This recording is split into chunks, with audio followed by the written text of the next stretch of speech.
magaalada Oslo oo magaalada wadanka ugu weyn ah iyo gobolada ku hareeraysan oo dhan masaajidadu way xiran yihiin waxay u xiran yihiin waxa weeye wali waxa ku badan cudurkii faafidiisa ayaa goboladan ku badan meesha gobollo kale iyo degmooyin kale masaajidada loo ogol yahay in la isticmaalo laakiin lambarkii la xadido la yareeyay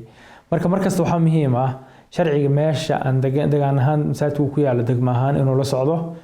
magaalooyinka waaweyn markasta dabcan way ka duwanaanayaan magaalooyinka Ireland masaajidaduna way waaweyn yihiin dadka degana way fara badan yihiin wayna saameynaysaa arrimahaasi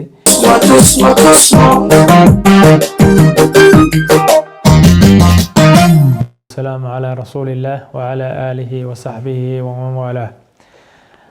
السلام عليكم ورحمة الله وبركاته دمان مسلمين تا ملك صد عالم كجوكتان وحان نقول تانيين يا بيش بركيسان رمضان دمان مسلمين تا قارهان مسلمين تا نوروي رمضان وناكسن رمضان مبارك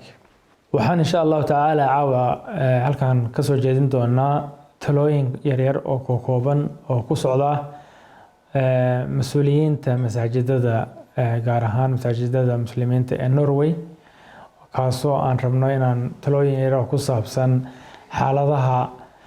ka jira hadda ee la xiriira masaajidada iyo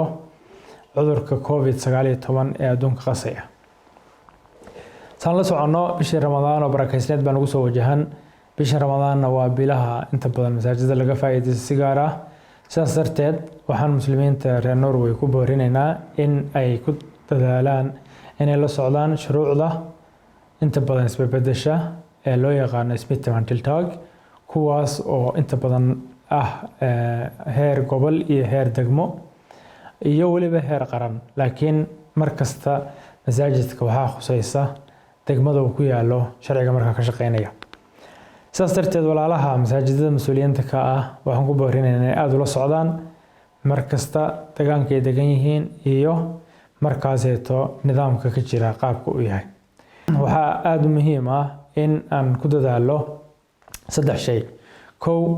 waa in la ilaaliyaa lambarka markasta masaajidka soo gali kara maadaama la koobay dadkii meelaha qaarkood 10 weeye meelaha qaarkood waa 20 hadda dadaalkii ugu dambeeyay dawladda waxaan isku waafaqnay 100 qof in la gaarsiin karo laakiin haddana qaranka waxaa ka sokeeya ka xoog badan markasta nidaamka degmada ama gobolka ama markaas communka wax loo yaqaan afnoshka saas darteed masaajidadu waa in saddex shay ku dadaalaan kow dadka soo galay inay lambarkooda xadidaan oo intii markaas loo ogolyahay aysan dhaafin labo dadka masaafada isku jirsanayaan inay u dadaalaan 1 mitir ilaa 2 mitir saddex qofku meel loo calaamadiyo gaar ah inuu masaajidka kaga tukado afar qofku inuu si jaayad uu ku tukan lahaa uu wato oo meeshiisa u dhigto waxaa intaas dheer in talooyinku ay yihiin in masaajidada qaybta weesada aan la isticmaalin ayadoo laga taxadarayo cudurka faafintiisa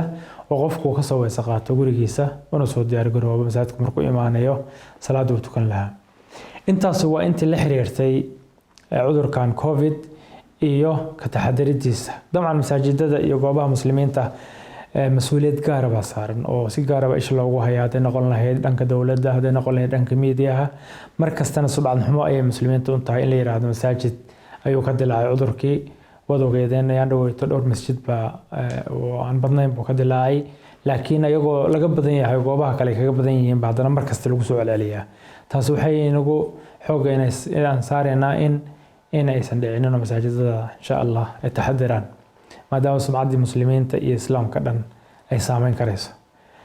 intaas waxaa dheer maadaama bil Ramadaan oo barakaysan ay tahay masaajidadii maamuladu inay u fakaraan qaab ka duwan qaabkii hore oo ay isticmaalaan aaladaha internetka iyo waxa loo yaqaan social media